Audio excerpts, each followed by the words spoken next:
안녕하세요. 신통일한국 원로들의 길잡이 이재홍입니다. 오늘 2025년 12월 3일 수요일 원로들의 길잡이 147번째 안내를 시작하겠습니다. 제 영상이 도움이 되셨다면 구독, 좋아요 잊지 마시고 눌러주시면 더 좋은 영상을 만드는 데 큰 힘이 되겠습니다. 오늘은 문성명 총재와 한학자 총재께서 북한 정부의 정식 초청에 의해 북한을 방문하여 7박 8일의 일정을 가졌던 34주년 되는 이날을 기념하면서 평화적인 남북 통일을 기원하고 오늘의 원로들의 길잡이를 시작하고자 합니다. 당시 어려웠던 방법이었습니다. 우선 철저한 하나님 중심한 반공주의자였던 문선명 총재와 무신론적인 인간 중심한 김일성과의 만남이었기에 세관에 많은 이목이 집중되었습니다. 그리고 문선명 총재께서 북한에 가서 매 연설마다 파격적인 그야말로 당시 북한의 신종인 주체사상을 무시하고 하나님주의로 가야 한다는 파격적인 선언을 하였기 때문입니다. 일정은 위 내용과 같습니다. 우선 문선명 김일성 회담은 평화와 통일에 관한 주요 합의사항을 도출했습니다. 첫째, 한반도 통일의 1단계 인도적 사업 추진의 일환으로 1992년부터 이산가족 찾아주기 사업을 추진한다.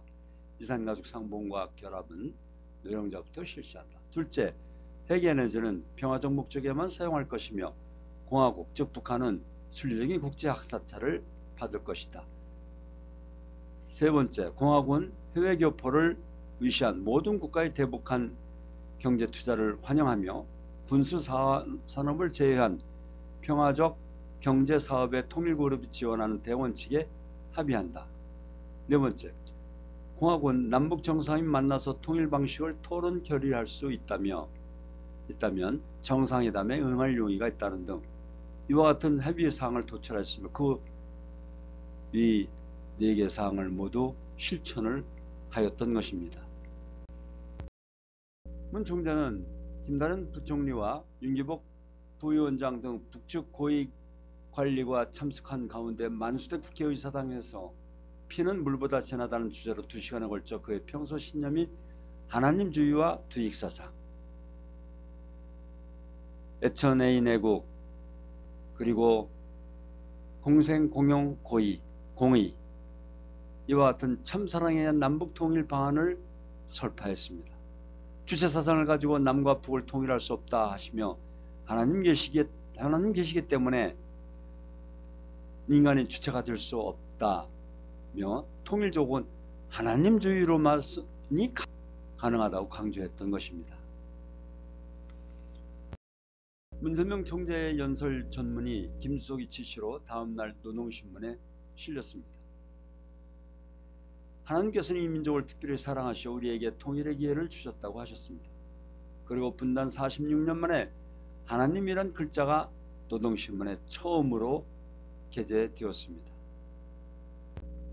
무력이 아닌 참사랑으로 하나님주의에 기반하여 개업투쟁에 기초한 공산주의 이념을 넘어서는 순공사상을 기조로 하면서 피는 물보다 진하다는 순수한 통일운동으로 평화적 남북 통일의 길을 합의문으로 제시하였던 것입니다. 김일성 주석은 문 총재와의 합의문을 대승적으로 이행한 김대중 정부와 노무현 정부에서 실현된 햇볕정책의 남북경제협력과 평화정책의 기조를 유무로 남겼던 것입니다. 1991년 남북 간의 화해와 불가침 및 교류협정에 대한 합의서 그리고 한반도 비핵화 공동선언을 발표하였고 1992년 북한이 국제원자력기구 즉 IAEA의 핵사찰 협정에 조인하였으며 1994년부터 금강산 개발 및 관광과 남북경제협력 활기를 불어넣었던 것입니다. 평화적인 남북통일의 기본원칙은 남북통일은 하나님주의의 참사랑으로 그리고 남북통일은 정부의 힘만으로는 불가능하며 국제관계의 연대와 상호 신뢰성 있는 민간인 조직과 국민의 정서가 함께 해야 한다는 기본 원칙입니다. 김일성을 만나기 위해 그런 훌륭한 분을 내가 어떻게 그냥 만나느냐 하며 삼보일배를 한 일부 기독교 목사도 있었습니다. 정치인들도 김일성 앞에 가서는 그를 찬양 고무하기에 바빴던 그들이 지금은 국회나 정치꾼들이 되어 큰소리치고 있는 현실입니다.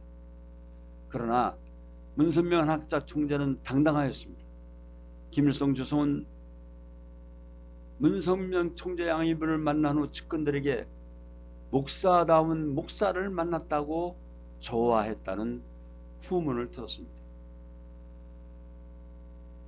이분이 그 북한에 가기 전에 미국에 가서는 병든 미국을 고치러 온 의사로 왔고 불난불을 끌어온 소방수라 하였습니다.